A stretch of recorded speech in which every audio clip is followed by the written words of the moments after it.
Hey, we're going to talk about the U.S. Agency for International Development and what's unfolding under the assault. They use the words themselves, the assault of the administration on this agency, which was set up with presidential leadership, John F. Kennedy, but then Congress made it a congressional mandate, and it's being paralyzed and to a certain extent dismantled by under the early weeks of the Trump administration.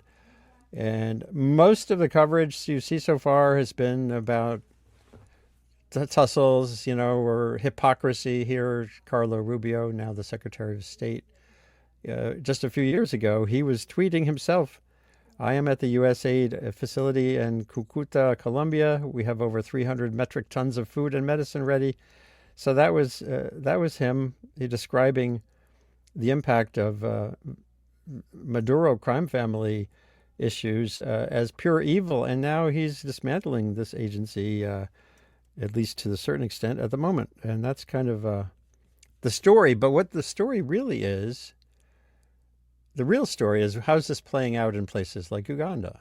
And that's why it's great to have Nakasanze Segawa here. She's a reporter in residence in Kampala for Global Press Journal, more than a decade of experience and award-winning coverage of global health and human rights issues there. And Krista Karch, who's the editor-in-chief of Global Press Journal, leading, a global interconnected network of journalism covering civil liberties, global health, and the environment. And we're going to talk through a little bit about what your coverage is like so far and what the challenges are. The journal has been doing a running special series so far from Nepal to Zimbabwe and everywhere in between on this. So thank you first of all for taking the time to come on this webcast, and let's just dive right in and explore things. Maybe we'll start with Krista, just to remind folks what Global Press is, and when you see the news unfolding as we see it now, how does your network conceive of the story? Again, most of what we see here in the States is focused on the Beltway, on DC. So how does this work for Global Press?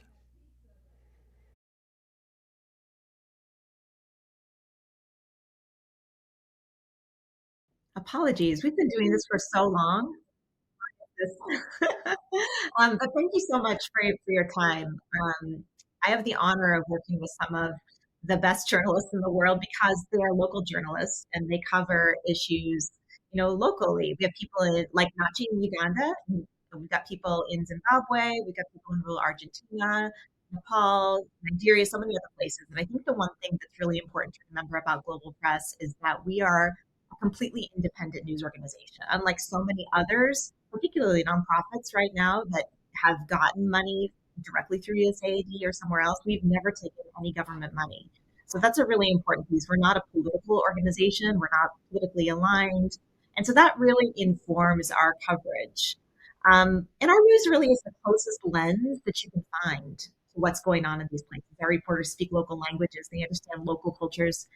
And like Nachi, they live there. They're not going anywhere.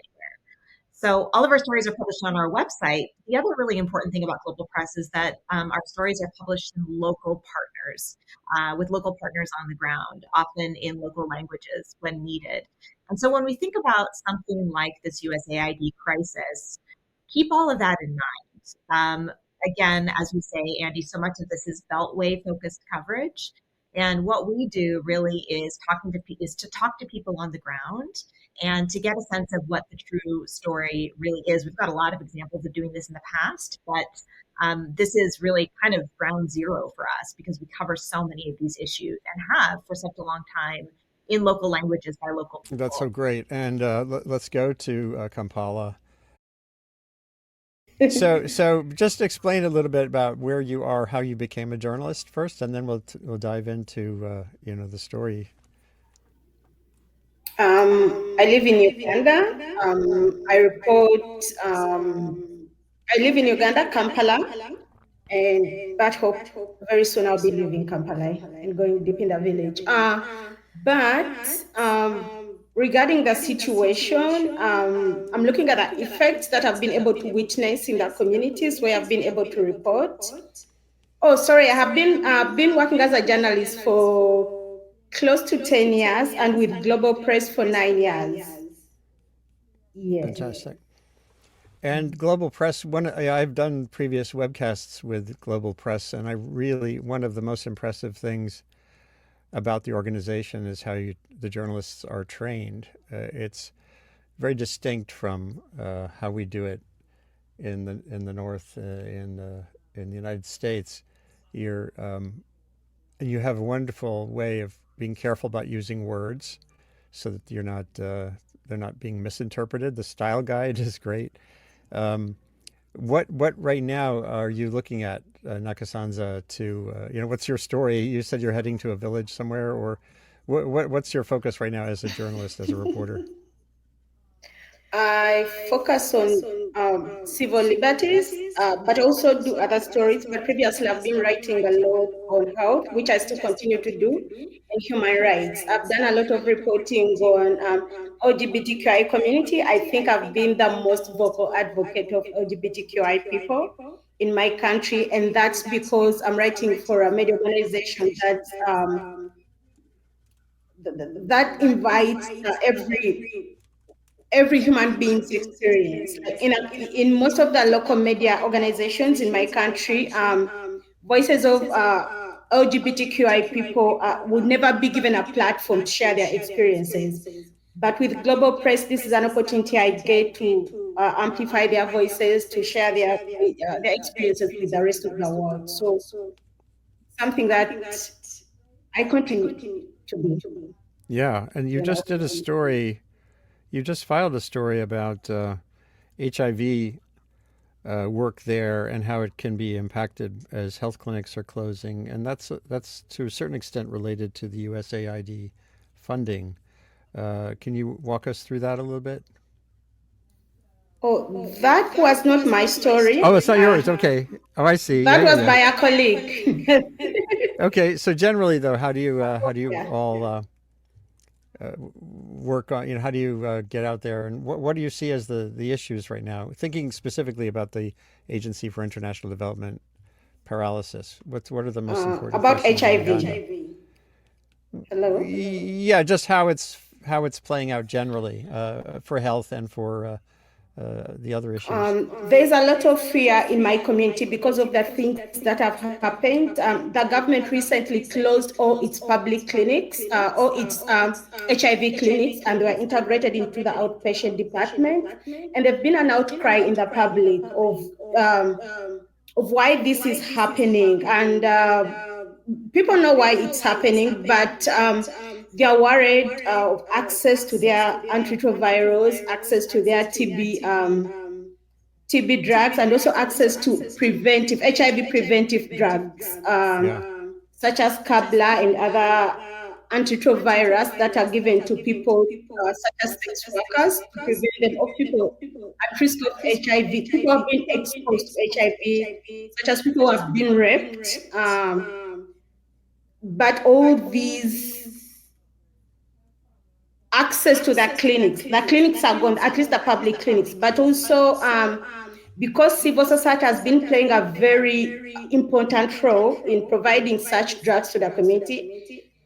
And most of these civil societies are being funded by USAID. Many of them have had to close, and many of them have had to refer their clients to government hospitals or government clinics. But even these government clinics have been closed. And what has been happening is that many health workers have lost their jobs too. Recently, I spoke to a young medical doctor, who was telling me that government and big private hospitals, we are not able to take in all graduates in the health sector. And the civil society was really playing a very, very big role in employing these health graduates, doctors, nurses, and they were providing medical services to patients. But now most of civil societies and the clinics that they were managing are closed. So the health workers have also lost their jobs. But most importantly is that the communities that have been able to access these services are not able to, and some of them have been have been forced to move to far distances to be able to access these drugs, and uh, it's being very challenging to them, and some are opting out or traveling all these long distances to be able to access the drugs.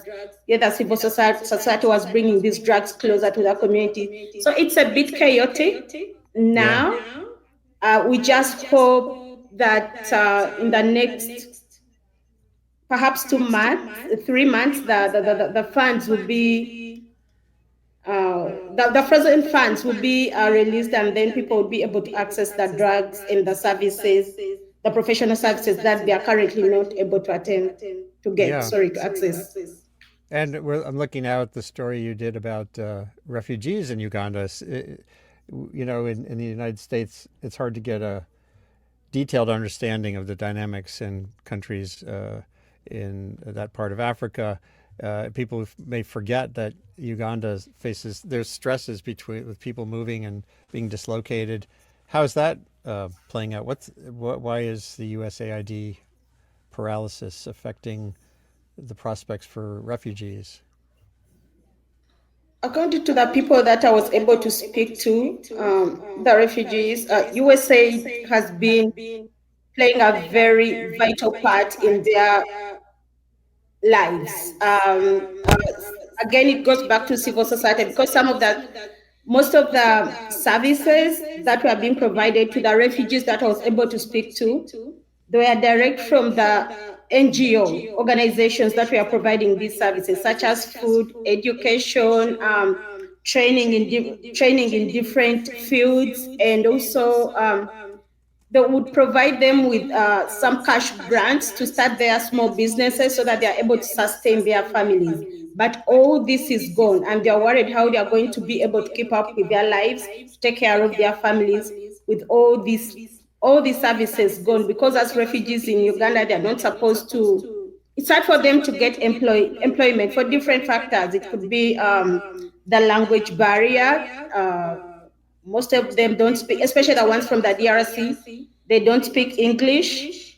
They speak French and their native languages, and therefore integrating in the Ugandan community to be able to access the jobs, but also the permits to work. It's Yeah. something very limited. So they were relying on the food, the education, all the services that the local NGOs that were accessing funds from USAID. They're able to benefit from that money, but now all that money is gone. There's a lot of confusion and fear of how they are going to continue living. Yeah. And in the meantime, there's Ebola, Yeah. which you also have been reporting on. So it's the impacts seem to be across a lot of sectors. I did notice that there was a tweet I had referred to a minute ago by a Ugandan journalist, Daniel Lutaya, who was laying out the financial realities. This project, that there's a lot of jobs, a lot of the sort of infrastructure of Uganda's health ministry and other agencies relies on U.S. funding. U.S. Mission Uganda is the largest single donor of humanitarian assistance in Uganda, supporting emergency food and nutrition assistance, medical care, water, prevention of and response to gender-based violence. It's kind of it feels like an enormous impact, particularly for this country. But let's broaden out to the other reporting efforts that are underway too. Krista, over to you for what's the word going out? How much of your reporting across the network comes from the reporters to you, or how much do you sort of put out, priorities, or say, let's do, focused coverage on this, that kind of thing? Well, I think with this situation with USAID, it was very clear to everyone. There was no need for us to put out some sort of a call for stories. Everyone immediately knew, because it has such a huge impact economically. But I think the big thing is that people are dying. People are dying. We cannot emphasize that anymore.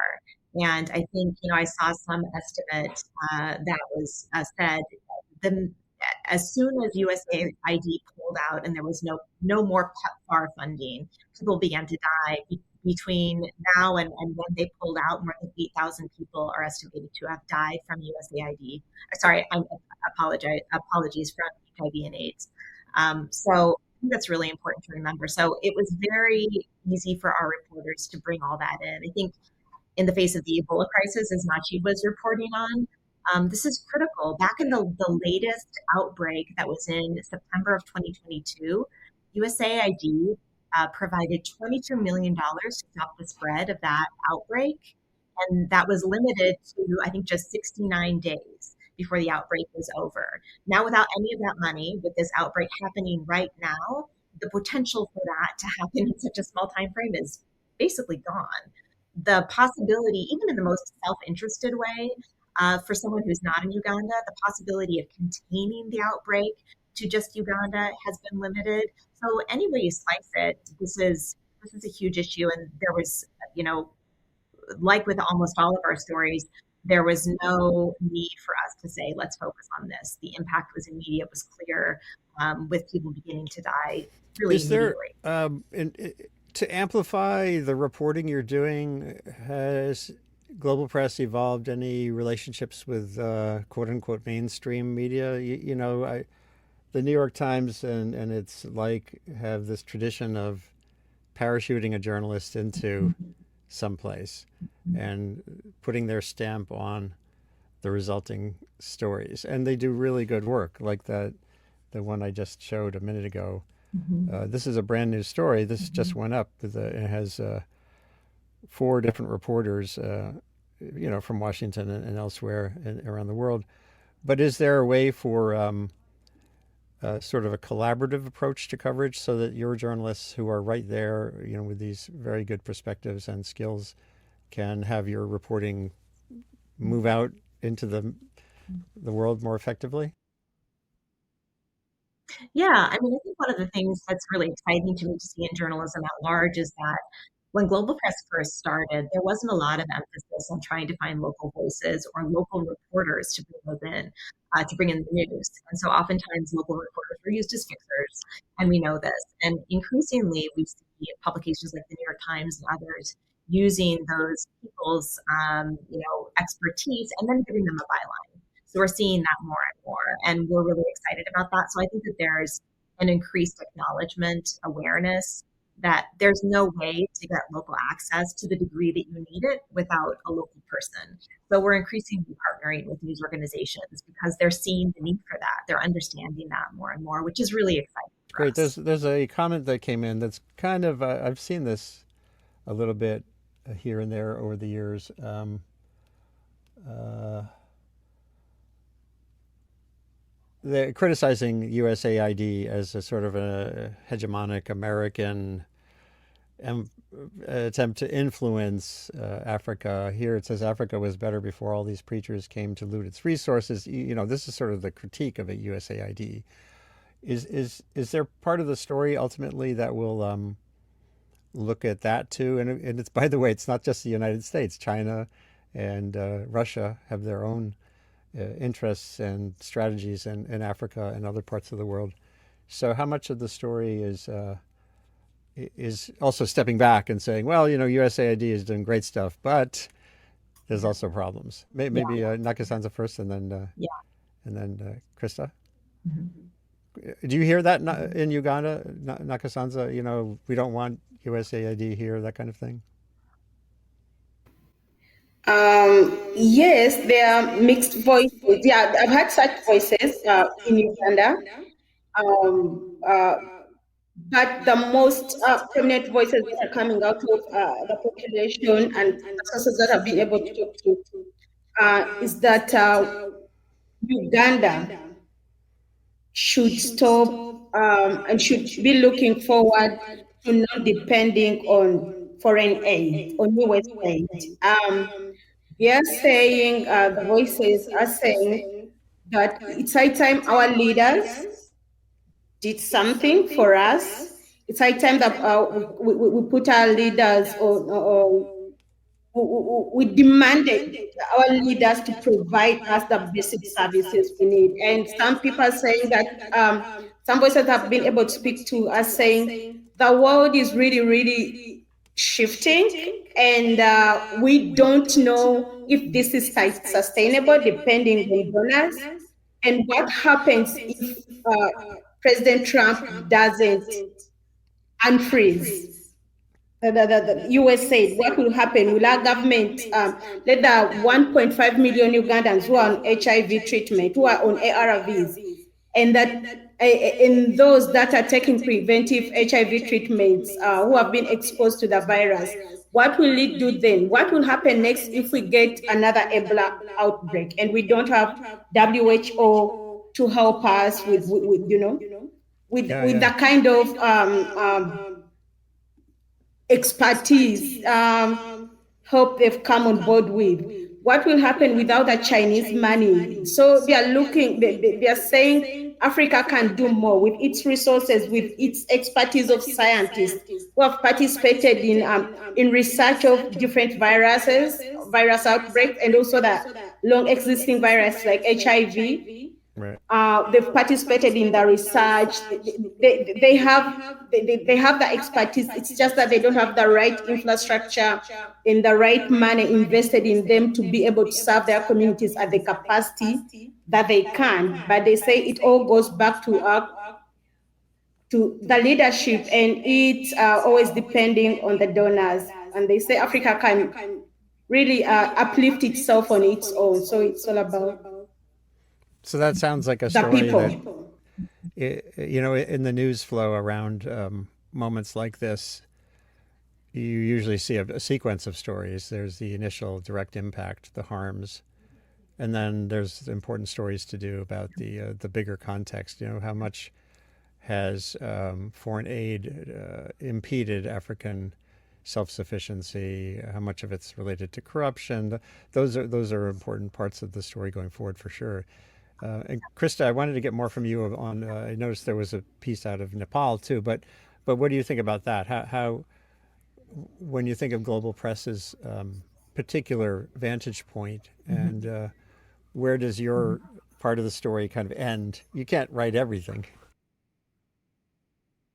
No, we can't write everything, but to your point about the bigger picture about foreign aid, I think the first thing to remember is that USAID was the sort of predecessor of USAID was founded in the 60s in the shadow of the Cold War, and a big piece of that was they said the front line against communism, to stop the spread of communism through foreign aid, through sort of showing people how wonderful the United States is, and giving a lot of aid, and so many people's lives have been saved because of that. We can't overlook that at all. But what has happened since then to African nations? What has happened in terms of their own sort of ability to self-determine? And that's a story that we're actually working on right now, because again, through all of the reporting that we've seen, the sentiment that we've heard from local people on the ground, all the way to experts, academics, they've all said, why didn't we make this shift? Why did we have to wait for this crisis? So now all of these countries are talking about what to do to be more self-sufficient, but they're doing it in the face of people dying. Again, I'm just going to sort of keep repeating that people started dying immediately. And so making this shift obviously is very, very challenging, and corruption is a big piece of that. But how big of a piece is that? And it's a little bit of a chicken and egg, right? Did corruption come first? Clearly there's corruption everywhere, but how much of this is because there's been so much, foreign aid? So, and we've seen an increased presence of China economically for just even things like real estate and natural resource. Some would say plundering, others would say buying. So all of those come into play, and we're looking very, very deeply into that because the people on the ground, again, are the people who have the closest lens on this. And your network, again, I want to get back to the Nepal story. Krista, can you walk through this one a little bit, or just what else are reporters working on in other parts of the world for you guys? Mhm. Yeah, so I think a big piece of this, as you say, is that it's not just sort of USAID's approach to HIV and AIDS, which a lot of people focus on. It's all of these other things, everything from refugee resettlement to sort of everything else. It's humanitarian assistance, food, emergency services, as well as health services And one of those health services stories, as you see, comes from Nepal. Infant malnutrition, child wasting is really common in Nepal, unfortunately, particularly in rural areas. So there's this program that just in a sort of a mind-boggling way, the Nepali government had money in its coffers to roll out this program to help women ensure that their babies have enough food for breastfeeding training, for breast milk storage, but also sort of just for food assistance and building of agriculture around this topic. And the government had this money in its coffers, but they were told, do not spend that money. So what are they even going to, are they going to send it back? I mean, are you going to Venmo it back to the, it's just mind boggling what happened, regardless of your feelings of USAID, there are some real logic loops here. So this story shows just how discombobulating this is and, how these mothers in Nepal, and we've written about, malnutrition in Nepal so many, many, many times. Our reporter wrote this story very, very quickly, but you see that we already had a photo, from last year showing that we've written about this so much. So that's, one piece of it. We're going to expand our coverage across Asia. We're looking at some content coming in from Bangladesh and from the Philippines, some new coverage areas for us about the bigger picture of what this means. Oh boy, the politics of this is going to be interesting. There's always something about these blunt moves. The Again, getting back to sort of how this mostly takes place, the decision process is in Washington, very far from these locations. The more you're showing these granular, distributed harms, direct harms to people in real time, the better. So I'm hoping people will be sharing this webcast where it's needed most, and maybe colleagues at the Times and elsewhere can also build on what you're exposing. It's really troubling, and it's great that Global Press is on the beat. Um, I just want to go through this a little bit more. Yeah, getting back, I showed this at the beginning for anyone who's watching now. Carlo Rubio, as a senator, was a big booster of the foreign aid strategy as a way not just to counter communism, but just to exert American influence and make the world less fragile in places that matter. And so maybe we don't end up having to run in militarily or the like after the fact. And now that seems to be going backwards. What can we do to help? What Global Press Journal is maybe 15 years old now. Is that right? 18. Wow, that's so great. 18. And you've trained a whole cadre of journalists. How many total now who are working actively? It's it's in it's in the many hundreds of people who we've trained. We've got a huge network of reporters around the world who come in sort of as needed. We've got 17 reporters who are full time on staff. And you're still hoping to grow this capacity. Are there parts of the world that you feel are sort of gaps? I mean, generally there are parts of the world that just don't get enough coverage. Mhm. What's the goal going forward? Mhm. I mean, our goal is always to cover those gaps. We just brought in a reporting fellow in El Salvador. There's been a lot of coverage, but it's really difficult to understand. So that fellow is part of our Shifting Democracies Fellowship. So we've got a handful of fellows who came in from new countries for us who are going to focus on the issue of civil liberties. And as we know, authoritarianism is on the rise around the world for a variety of reasons, and we're out to explore why that is. But do it in a way that we always have, which is sort of undercovered regions and issues. We've got actually a fellow in Ukraine that has tons of news coverage, but it's all focused on the war. So what's going on in Ukraine, sort of aside from that, in the judiciary?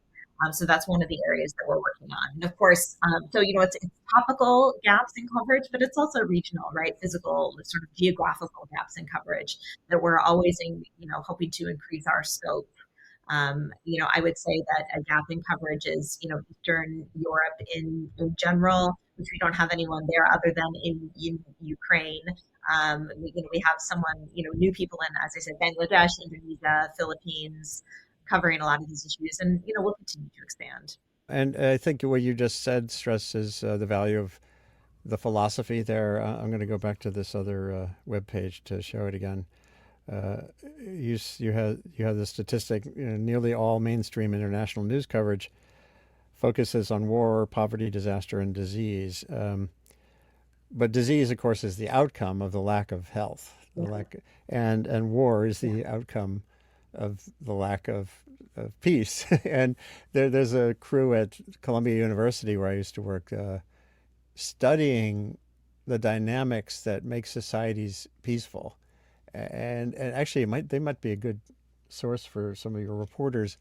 They look at parts of the world that are sort of more peaceful than they should be, meaning the dynamics, and it's because of certain characteristics of society, Costa Rica and places like that.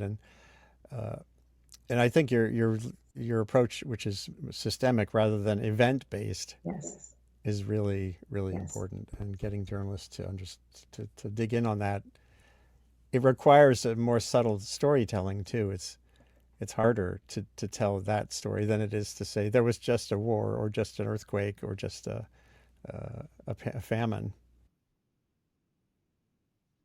Yeah, I mean, it's about joining existing conversations, but also creating new ones.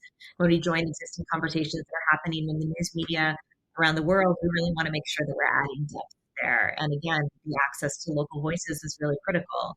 Um, what the ordinary person in Uganda thinks about the long-term impact of USAID, whether aside from people's lives being saved, could Uganda have done that on its own, right? Those local voices, the preponderance of local voices saying that is really interesting. It's not just academics, in the US and Europe asking these questions. And we see that, which is a really great benefit of how our reporters cover the world. Well, let's go back to Uganda one more time and to Nakasanze.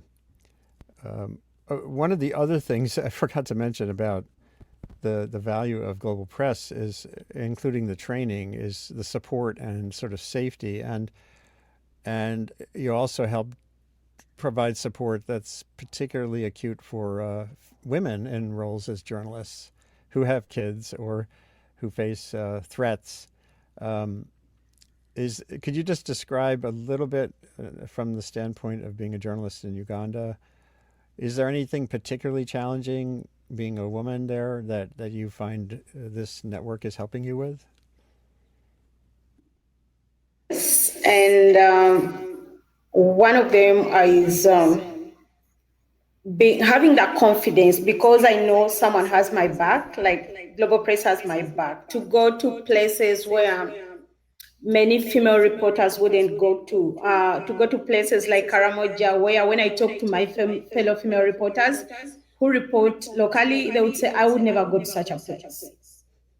Because it's kind of different from the rest of Uganda. It's a unique place in very many aspects of life. But knowing that I work with Global Press, and if anything is to go wrong, apart from that training that I was given, where my safety is really important, it's something that I should be watching out for every time I go out to the in the field to report. But also understanding that something might not go as planned, and that I work for a media organization that would have my back in case things didn't go well.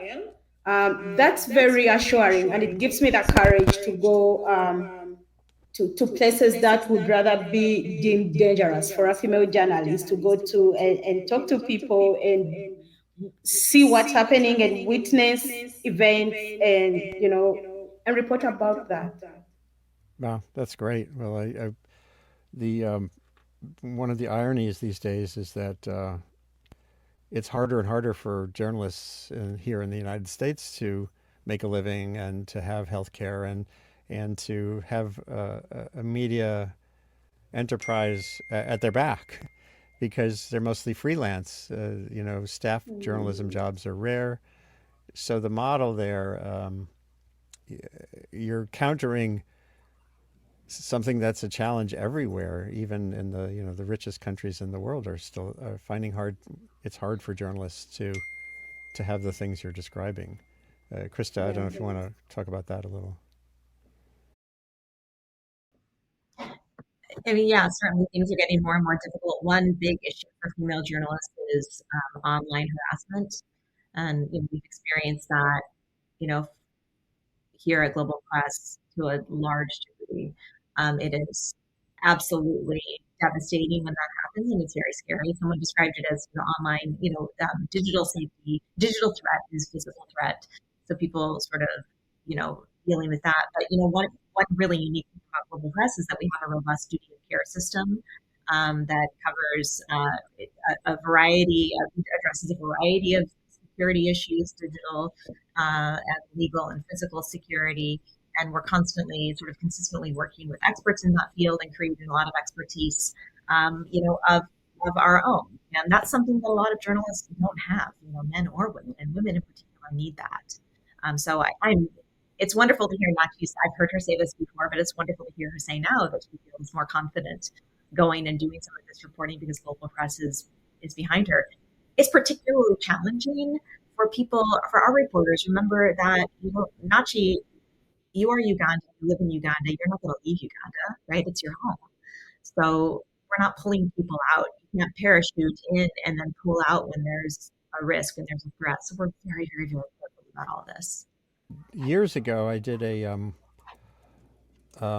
webcast with folks at Pen America, which is a writing organization that had been doing online harassment training, and they have a sort of an online manual. I'm just putting the URL there on the screen. It might be interesting to connect you all with them if their training is not something you're already familiar with, because it could be useful.